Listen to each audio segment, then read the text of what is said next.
नाशिक महानगरपालिकेसह राज्यभरामध्ये आता नगरपालिकेच्या निवडणुका ज्या आहेत त्या पार पडत आहेत।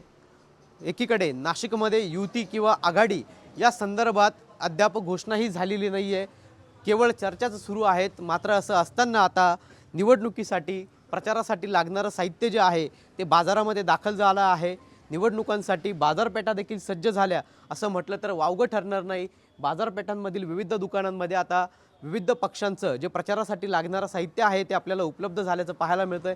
मोठ्या प्रमाणामध्ये या ठिकाणी आपल्याला विविध पक्षांचे गमचे असतील, भाजप, शिवसेना, उद्धव बाळासाहेब ठाकरे पक्ष असेल, शिवसेना असेल, त्याचबरोबर अजित पवारांची राष्ट्रवादी असेल किंवा शरद पवारांची राष्ट्रवादी असेल, यासह अपक्षांचे देखील झेंडे असतील, गळ्यात घालण्याचे गमचे असतील, खिशाला लावण्याचे, शर्टाला लावण्याचे बिल्ले असतील, त्याचबरोबर हातात घालण्याचे बँड असतील, यासह विविध साहित्य जे आहे ते आपल्याला बाजारात उपलब्ध झाल्याचं पाहायला मिळतंय। सध्या आपण एका दुकानात आहोत। या ठिकाणी जर बघितलं तर हे दुकान जे आहे ते आपल्याला पूर्ण या ठिकाणी निवडणुकांच्या जे प्रचारासाठी लागणारं साहित्य आहे त्या साहित्यानं भरल्याचं एकंदरीत या ठिकाणी पाहायला मिळतंय।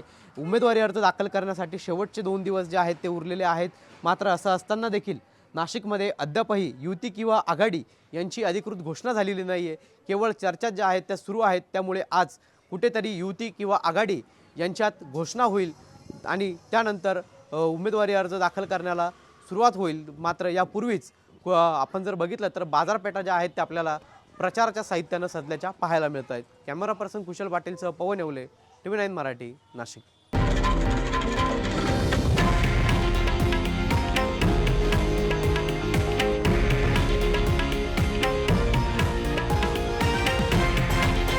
हे आहे देशातील नंबर 1 न्यूज नेटवर्क आणि आपण पाहत आहात TV9 मराठी, एकमेव।